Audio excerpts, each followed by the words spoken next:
दोस्तों, क्या आप जानते हैं कि एक पंखे में कैपेसिटर का उपयोग क्यों किया जाता है? या फिर ऐसा बोलें कि सिंगल फेज मोटर में कैपेसिटर का उपयोग क्यों किया जाता है? क्योंकि आपने सभी जगह देखा होगा, चाहे वह सीलिंग फ़ैन हो, टेबल फ़ैन हो या फिर कूलर की मोटर हो या फिर पानी की मोटर हो, सभी जगह कैपेसिटर का उपयोग किया जाता है। और सवाल ये है कि क्या बिना कैपेसिटर के मोटर या फिर पंखा काम नहीं करेगा? आखिर क्यों? तो दोस्तों, चलिए वीडियो को शुरू करते हैं और समझते हैं कि पंखे में कैपेसिटर का उपयोग क्यों किया जाता है और पंखे में कैपेसिटर क्या और कैसे काम करता है। दोस्तों, पंखे में सिंगल फेज मोटर का उपयोग किया जाता है।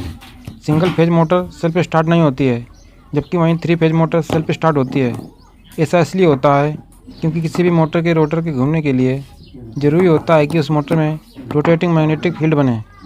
यह रोटेटिंग मैग्नेटिक फील्ड केवल और केवल एक फेज के द्वारा नहीं बनाया जा सकता है। इसके लिए कम से कम 2 फेज की आवश्यकता होती है।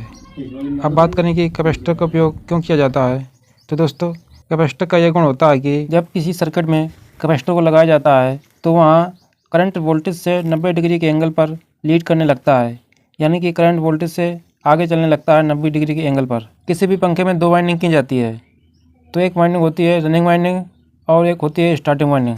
स्टार्टिंग वाइंडिंग के सीरीज में कैपेसिटर का उपयोग किया जाता है। अब जब भी पंखे को सप्लाई से जोड़ते हैं तो होता यह है कि रनिंग वाइंडिंग तो सीधे सप्लाई से जुड़ जाती है और उसमें करंट नॉर्मल चलता है, जबकि वहीं स्टार्टिंग वाइंडिंग के सीरीज में कैपेसिटर जुड़ा हुआ होता है तो वहाँ पर करंट 90 डिग्री के एंगल पर पहले ही चल देता है।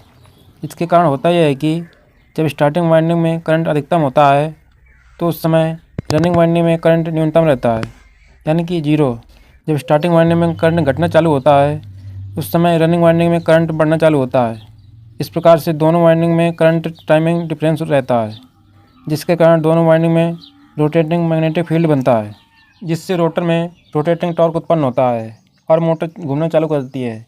इसे इस प्रकार से भी कह सकते हैं कि कैपेसिटर का उपयोग मोटर को शुरुआती धक्का देने के लिए उपयोग किया जाता है। यहाँ पर जो हम कैपेसिटर का उपयोग करके पंखे की दोनों वाइंडिंग रनिंग और स्टार्टिंग में करंट के चलने की टाइमिंग को चेंज कर रहे हैं। इसे एक फेज को 2 फेज में बदलना कहते हैं और इस क्रिया को फेज स्प्लिटिंग कहते हैं और इस प्रकार की मोटर को स्प्लिट फेज मोटर कहते हैं। अब शॉर्ट में बात करें कि पंखे में कैपेसिटर का उपयोग क्यों किया जाता है, तो एक सिंगल फेज मोटर या पंखे में कैपेसिटर का उपयोग एक फेज को स्प्लिट करके 2 फेज में बनाना होता है, जिससे पंखा सेल्फ स्टार्ट बनता है।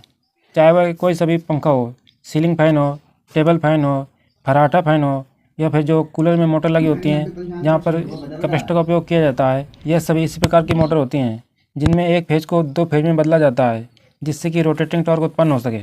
इसी कारण से आपने देखा होगा, जब हमारे पंखे का कैपेसिटर वीक हो जाता है या फिर ख़राब हो जाता है तो पंखे में धक्का मारते हैं तब पंखा स्टार्ट होता है, अपने आप से पंखा स्टार्ट नहीं होता है।